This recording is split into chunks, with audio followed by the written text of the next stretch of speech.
Hi there, welcome to section 9.1, which is going to be on problem solving with algebra. Um, just to start, I just wanted to mention that I know a lot of times when we hear the word algebra, we tend to think of math that occurs in middle school and high school, but really there's a lot of algebra going on in elementary school as well. And if you check out this first box that says content standards right here, this is directly from the Common Core State Standards, and this is for first grade. And so first graders are asked to use addition and subtraction within 20, so meaning like, adding up to 20, to solve word problems involving situations of adding to, taking from, putting together, taking apart, and comparing with unknowns in all positions. And this could be by using objects, drawings, pictures. So for example, maybe someone had 3 apples and the other person had 5 apples. How many more apples would the first person need to add to theirs to get to what the other person had, that kind of thing. So even though we tend to not think of that as algebra because you don't see the x's and the y's, but really that's what algebra is. It's really just, a quest for solving for unknowns and being able to, manipulate numbers when we don't know other numbers. So, yeah, just thought I'd mention that. So where did algebra start? So algebra originated in Babylonian Egypt more than 4,000 years ago.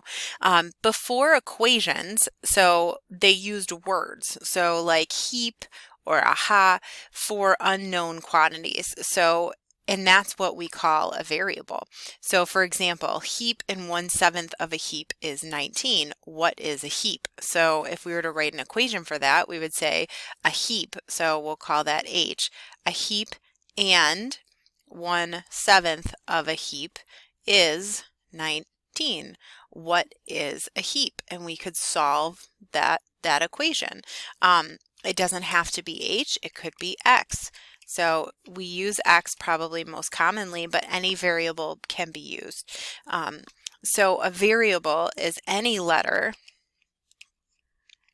or symbol that's used to denote an unknown number, so an unknown quantity.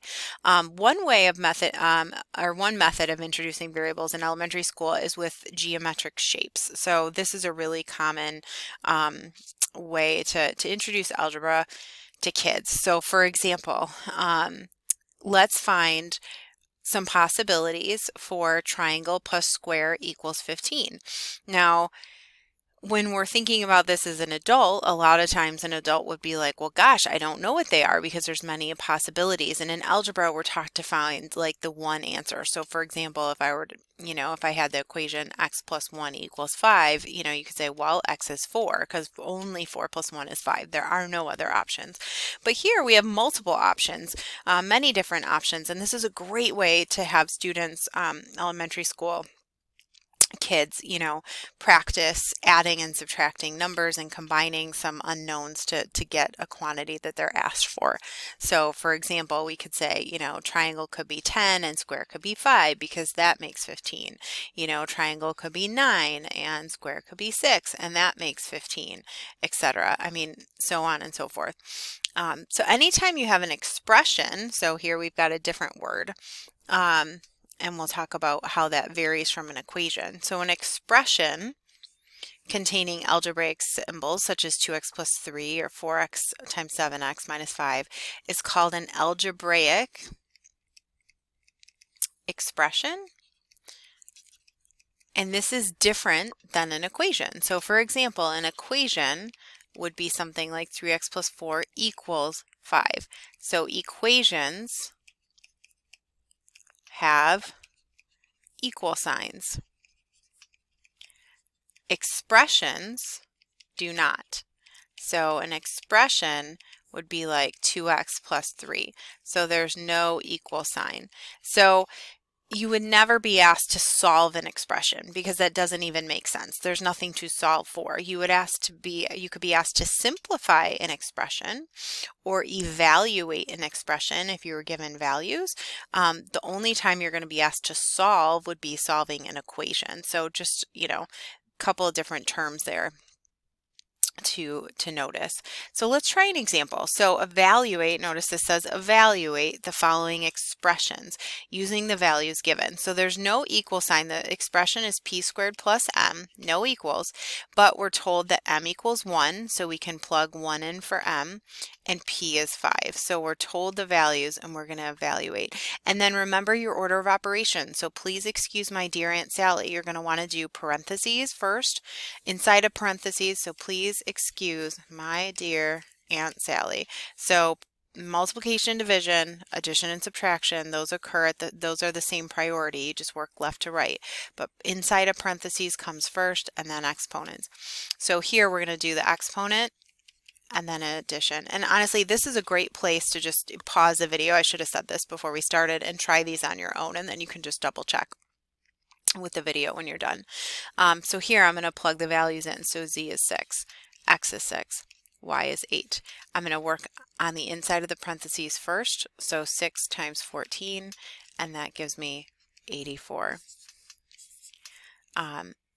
P is 7, so 7 squared times 4 divided by 4. So parentheses, we don't have, technically I have parentheses here, but that doesn't, I don't have an operation inside. So these parentheses mean multiplication. So I'm going to start with, then going to go down to exponent. So I'm going to do my exponent next. And now I have to choose between multiplication and division.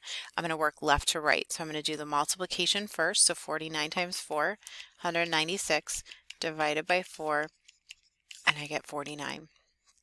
And then last, I'm going to plug 7 in for z, 3 in for y.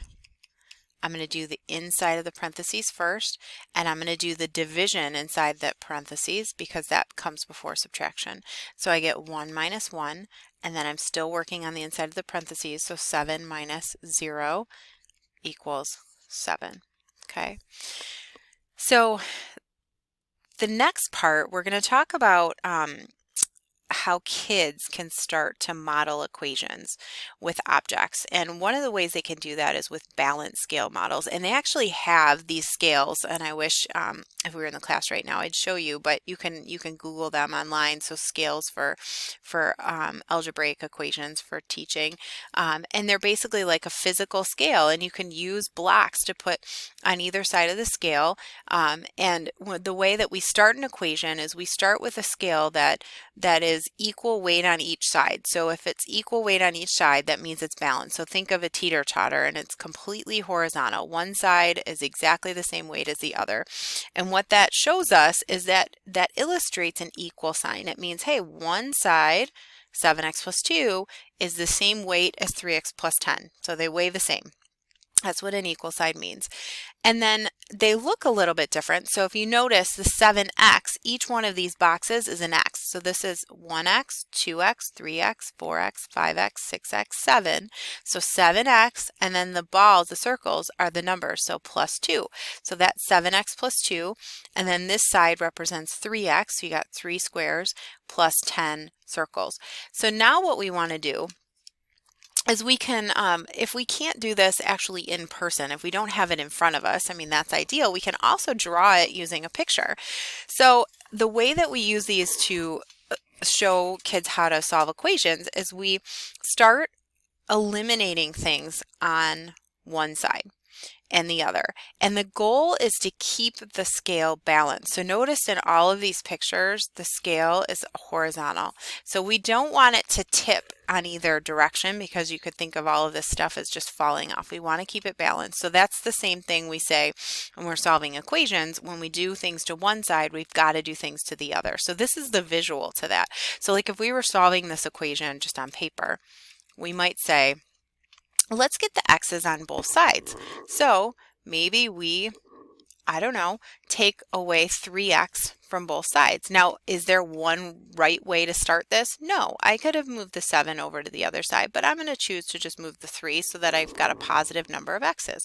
And since I do the same thing to both sides, my scale is balanced, and I'm not, that scale isn't going to be tipping at all. And so then I'm left with 4x plus 2 equals 10. Well, how could we show that on the scale? So what we could do is we could take off 3 boxes from each side, because remember, a box is an x and a circle is just equal to 1. So this picture, what I could do is I could take off 3 boxes. So take 3 boxes from each side, and then this is what I would be left with. So I'd be left with, so 1, 2, 3, 1, 2, 3. So I'd be left with 4 boxes on this side, 2 circles, and then 1, 2, 3, 4, 5, 6, 7, 8, 9, 10. Okay, and now, okay, so I'm left with just circles on this right side, which is great. But on the left, now I have squares and circles. So if I could eliminate these extra circles here, then I would have only squares and only circles on each of their individual sides. So there wouldn't be a mix of shapes. So over here, it would be equivalent to me saying, okay, I'm going to take away 2 from both sides. So that 4x is going to be by itself. Those go away, and then I'm left with 8 on the right. So how does that look on the picture? So I'm going to take away 2 circles from each side. So if I take away the 2 circles, then I'm left with 4 boxes, 4 squares, and then 1, 2, 3, 4, 5, 6, 7, 8. I'm left with 8 circles. Okay. And then last but not least, I want to know, like the very last step here is I want to know, what does 1 box equal to? Like, what is 1 box equivalent to? How much is it worth? Well, I know that 4 boxes is equal to 8 circles. So now what I can do is I can organize this in a way so that I can link these together. So I can say, you could even do it like this. You could do 1 box, 2 box, 3 box, 4 box. Okay, and then 2 circles, 2 circles, 2 circles, 2 circles. So if every box is assigned to 2 circles, then that's a way to assign them together, and then it shows that 1 box is equal to 2. And that's the same thing over here. If I divide both sides by 4, then that says that 1 box, or 1x, is equal to 2.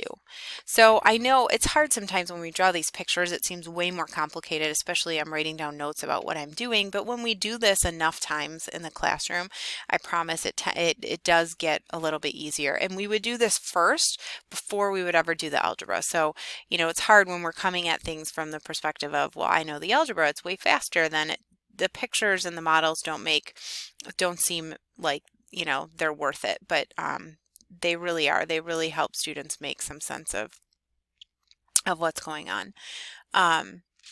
Okay, so I put in this box properties of equality. These are just properties that we use to solve equations. So like adding and subtracting, for example, if we it's basically just saying that we need to do the same things to both sides, basically, to keep the equation equal.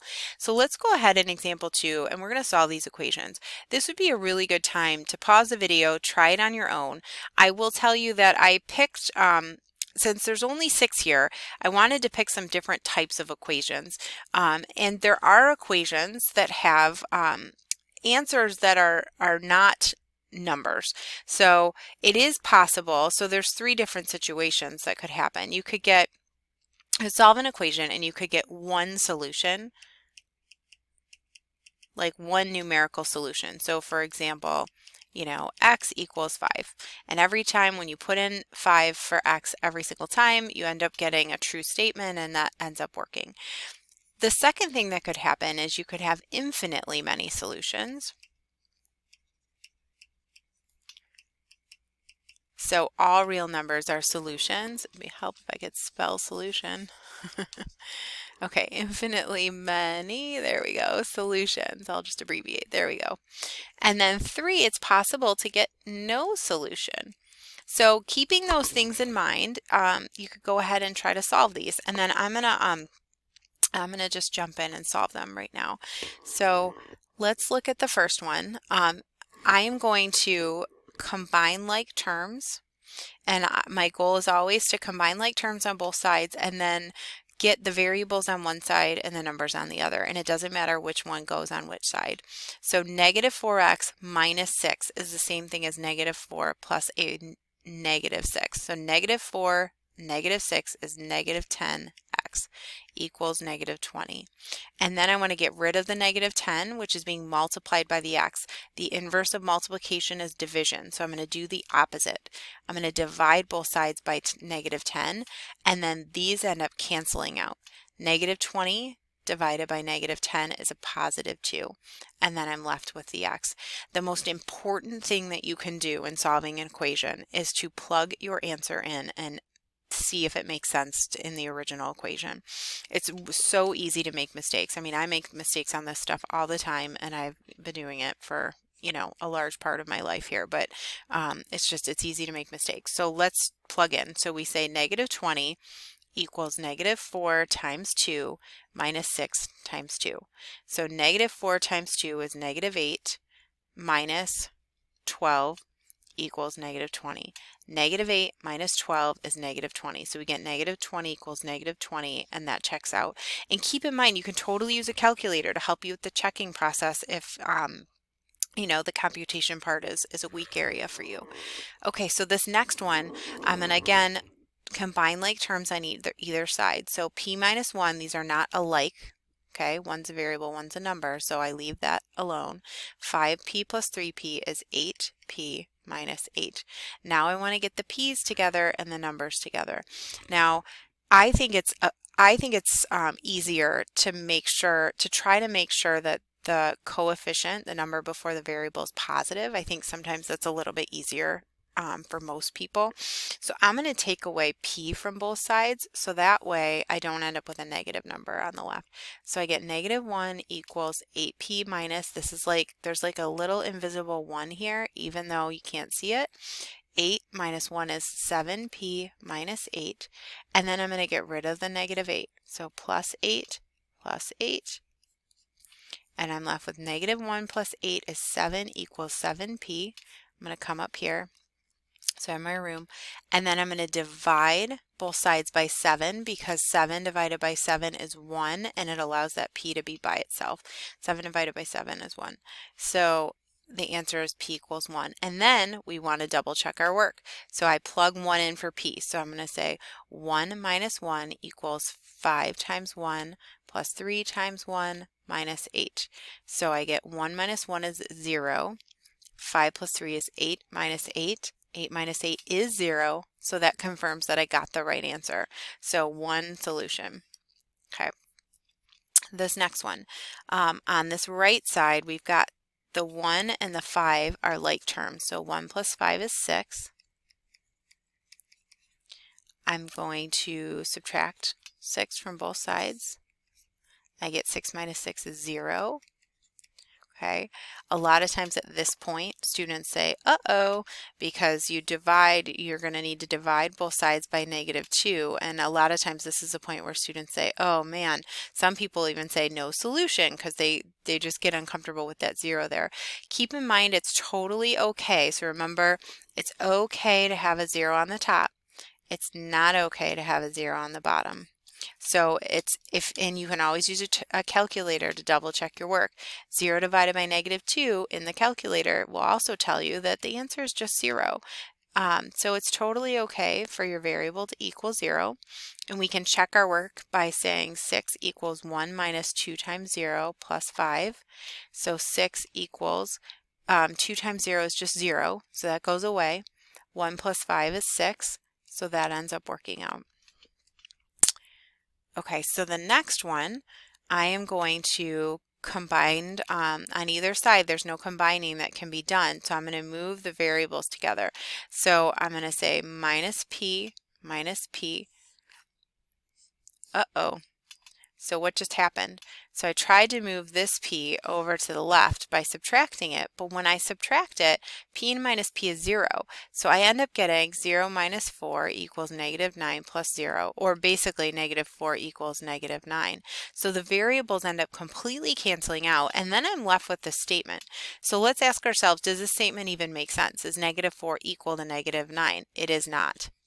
So because those are not equal, if you solve an equation or try to solve it and end up with a false statement that does not make sense, then what this means is that there is no solution.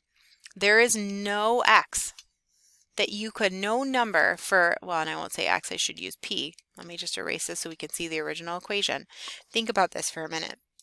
Any number that you could possibly put in for p, it's not going to make this true, because if we say 1 minus 4, for example, equals -9 plus 1, whatever number you plug in, I just picked 1, those are always going to cancel, and then you're going to be left with this false statement. What does this look like on a graph? If you were to graph this left side and the right side, so if you were to graph those, and we'll talk about graphing in the next section, but if you were to graph those, they would be two lines that look like this, that are parallel. They never cross, and what that represents is no solution. On these in these equations up above here, let me use a different color so you can see these equations above here. These all represent lines that do cross, and they cross when x is 2, or when p is 1, or when n equals 0.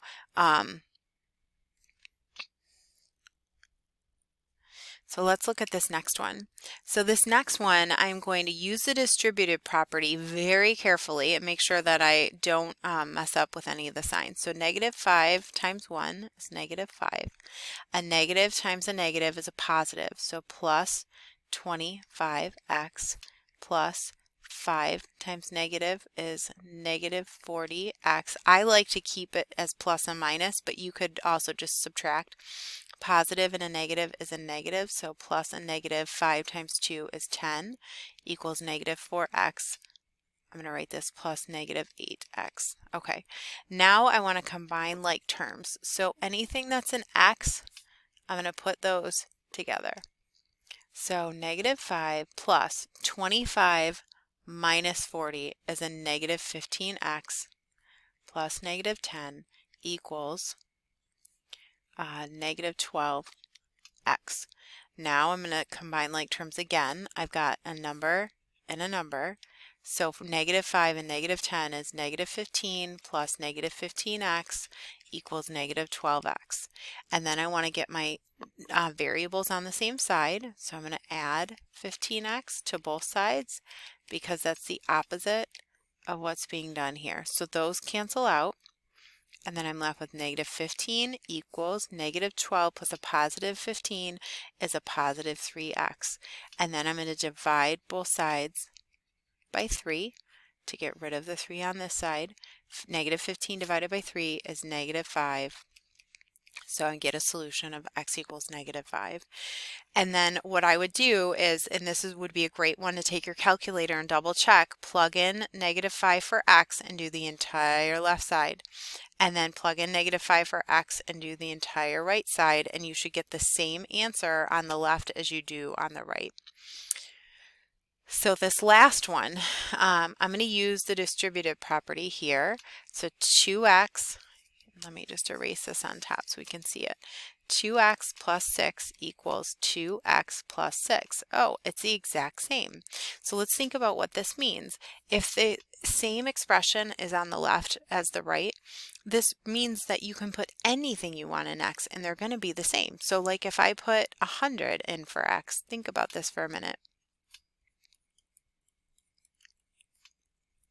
It's going to be the same. It's going to be 200 plus 6, 206, 206. If I, instead of putting 100, if I put, -5 on the left and -5 on the right, you're going to get the same answer on both sides. It doesn't matter what you plug in, you're always going to have the same answer. If you go ahead with your solving, what you could do is you could try to get rid of, let's say we try to get rid of this 2x and bring it over here. So what would we do? We would subtract 2x from both sides. That would go away, but look what happens. On the left, they go away. And then what are we left with? We're left with 6 equals 6. So it's similar to what happened over here with the p's, but when we cancel these out, we're left with a statement that is true. So that's the big difference here. This is a true statement, and over here with this one, we had a false statement. So when you're left with this true statement, it means that no matter what you plug in for x, you're going to get the same answer. So this is how you can write your answer. The short way is to say all real numbers. And this symbol with the R with the two vertical lines, that stands for all real numbers, which basically means anything can be plugged in there. You can also write out infinitely many solutions. Okay, so the nice thing about these examples is you have some really great examples of equations, and I think these would be, if you're rusty with equation solving, these would be great ones to try. The other thing you can try, I'll just give you a website real quick. So www, oh, this is going to freeze on me, kutasoftware.com. It's KUTA software.com, and they have a link for free worksheets. Oh, there we go. So kutasoftware.com. Man, this really acted up today.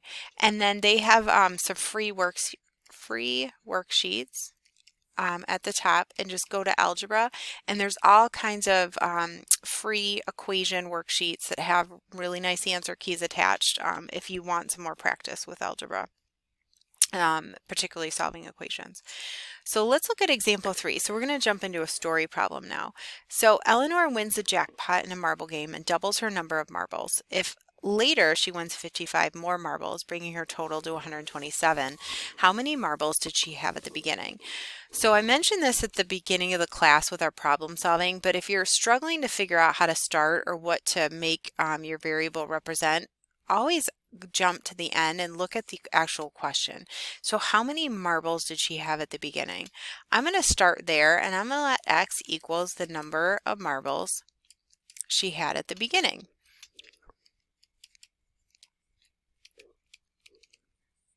And then I'm going to go ahead and read the problem and use x to write hopefully an equation. So she wins and she doubles her number of marbles. So if she has her marbles in the beginning, doubling means 2 times that. So now she has double. If later she wins 55 more, so more than plus 55, bringing her total, so equal sign is like total, to 127. How many marbles did she have at the beginning?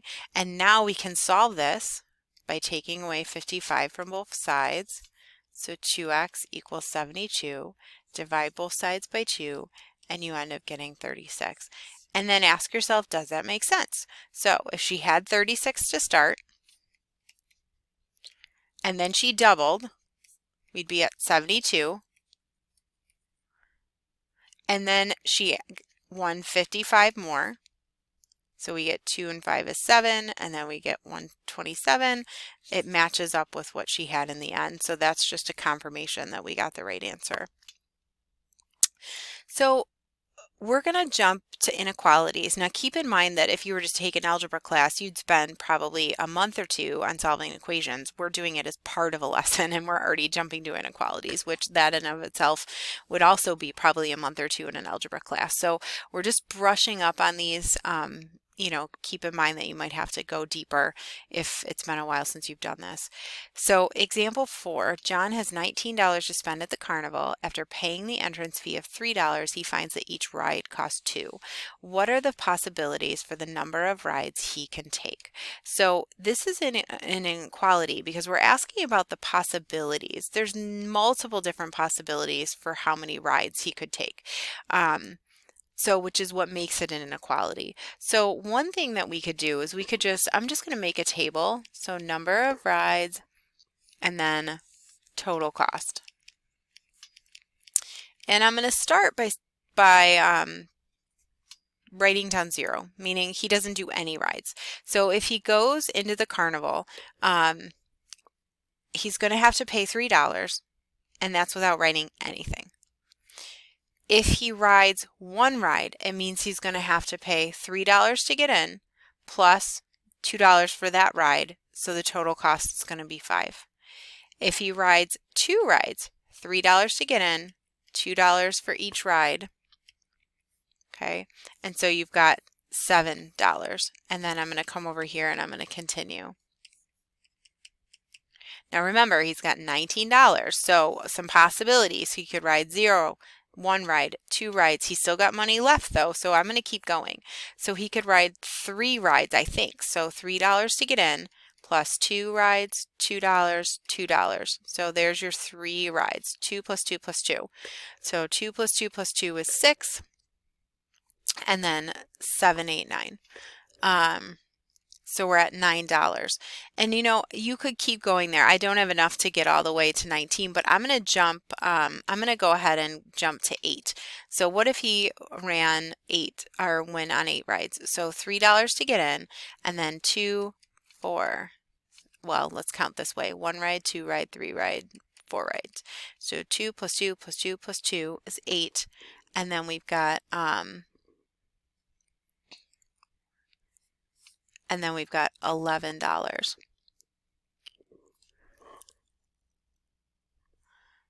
Oh, you know what? I did not do that right. That would be 4 rides. I was going to say that seemed not too much. Let's do it like this, actually. It'll save me some room. $3 to get in and $2 per 8 rides.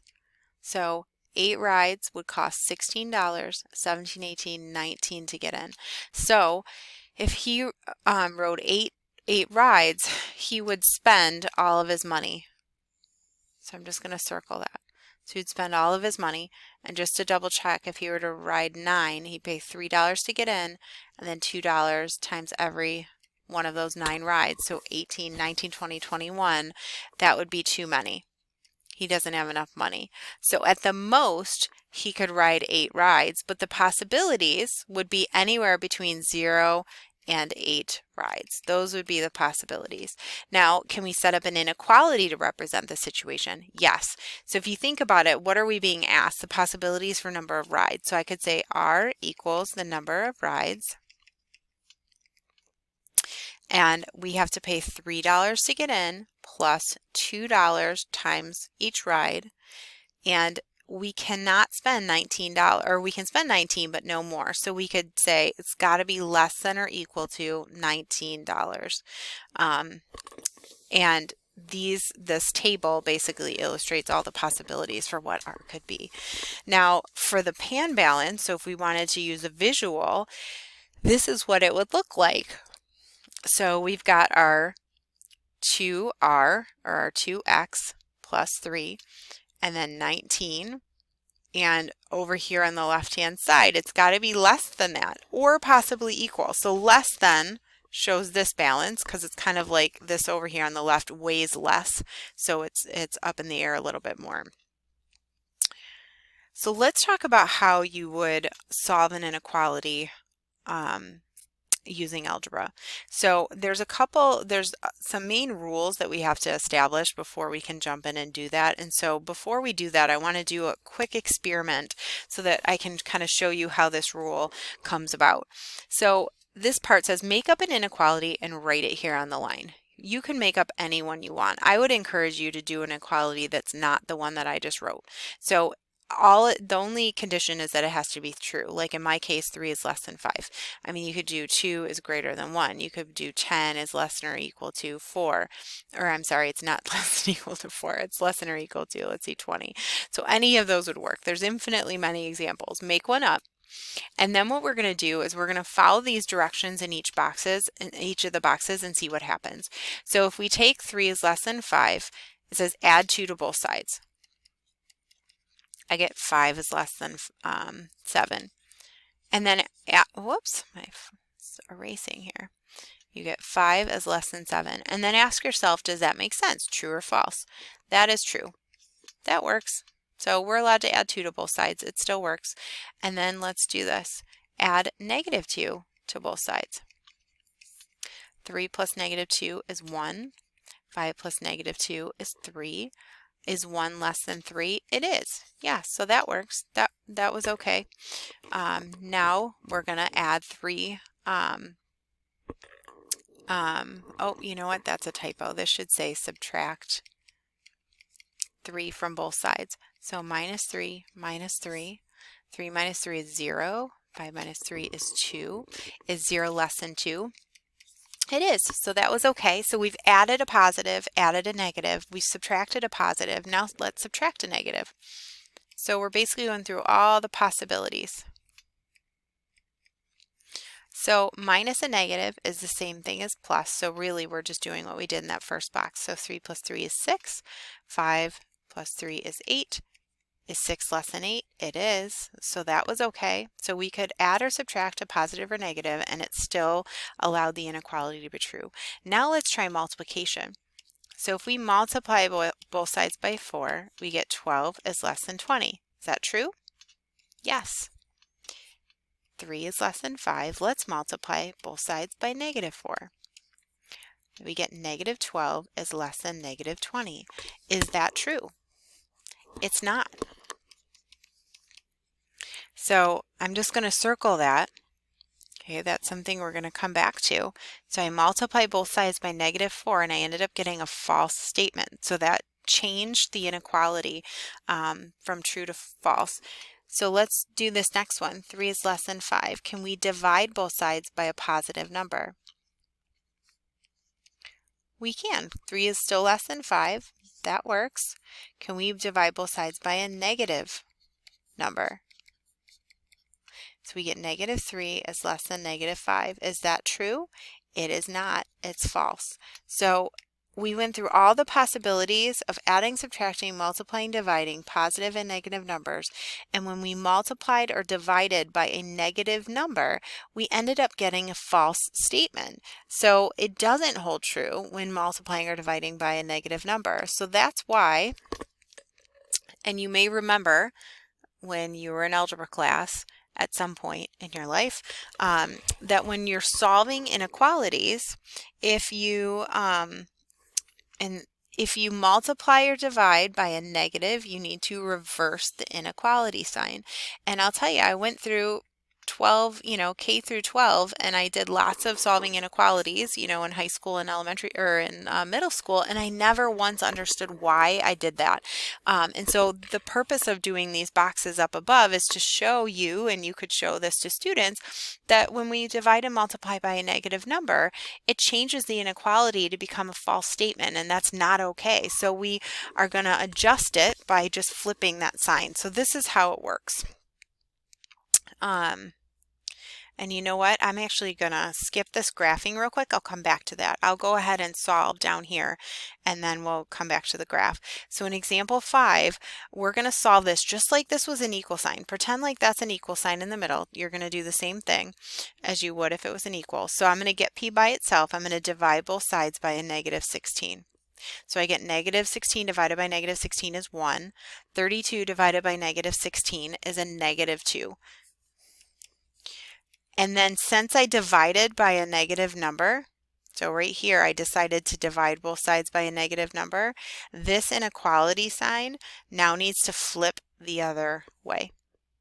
So that's what you need to do to adjust, and you only have to adjust if you're dividing by a negative number. So it does not work. Let's say, I'm just going to make this up, if you had this and divided by both sides by positive 16, even though this negative is with the 32, that doesn't matter. You have to look at the number you're dividing by. In this case, you would keep the sign the same. You would just say negative 2 on the left is greater than or equal to p. You would do no flipping of the sign. So now we're going to graph the solution. So how do we graph? So how to use a number line to graph solutions.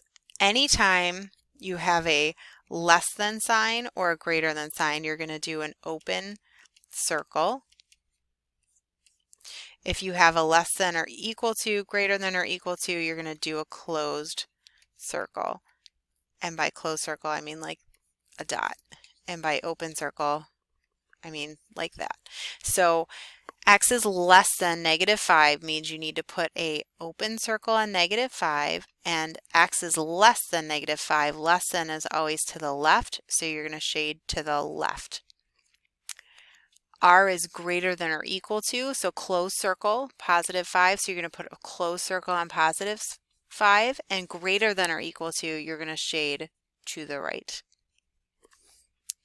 So for example 5, p is greater than or equal to negative 2. Now keep in mind, I'm glad this one is like this, because this sign, you might see the sign and think, oh, that's a less than or equal to sign. Well, technically it is, but you always want to read in terms of the variable first. So in this case, since the variable is on the right-hand side, you want to look at the sign as, oh, the bigger part of the sign is facing the variable, so it's p is greater than or equal to negative 2. So I'm actually reading right to left. So I'm going to put a closed closed circle on -2. And greater than or equal to means I'm going to shade everything to the right.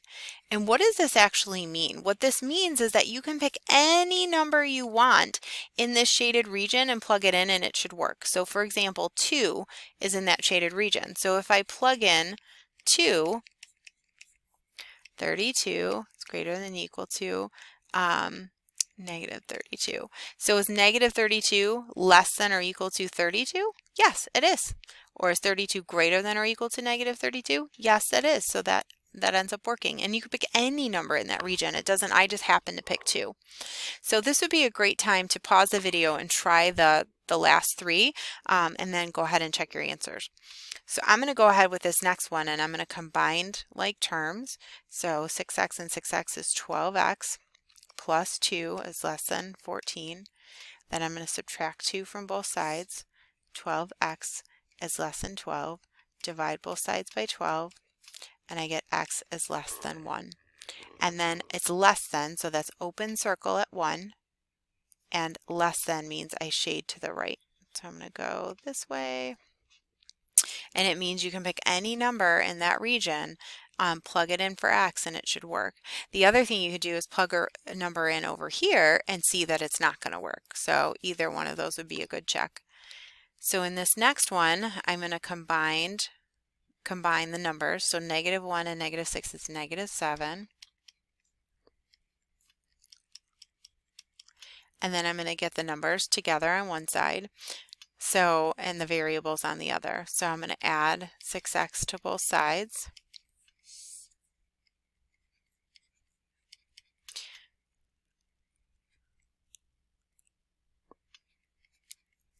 And then I'm going to add the 11 on the other. So -7 plus 11 is 4 is greater than -x or -1x.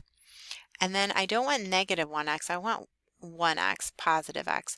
So I'm going to divide both sides by -1, and I get 4 divided by -1 is -4, and then I get an x on the right, but then this sign is going to have to flip. So it's going to flip because I ended up dividing both sides by a negative number.